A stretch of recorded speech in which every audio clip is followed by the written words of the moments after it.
Question ശ്രദ്ധിക്കുക. ഒരു ക്ലാസ്സിലെ 26 പേർക്ക് ഒരു പരീക്ഷയിൽ മുഴുവൻ മാർക്ക് ലഭിച്ചു. ഇത് ക്ലാസ്സിൽ ആകെയുള്ളവരുടെ 65%. ക്ലാസ്സിലെ ആകെ കുട്ടികളുടെ എണ്ണം എത്ര?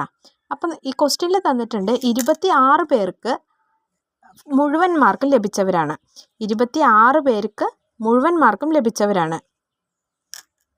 അങ്ങനെയെങ്കിൽ ഈ 26 പേരിൽ 65% എന്ത് മുഴുവൻ മാർക്ക് ലഭിച്ചവർ.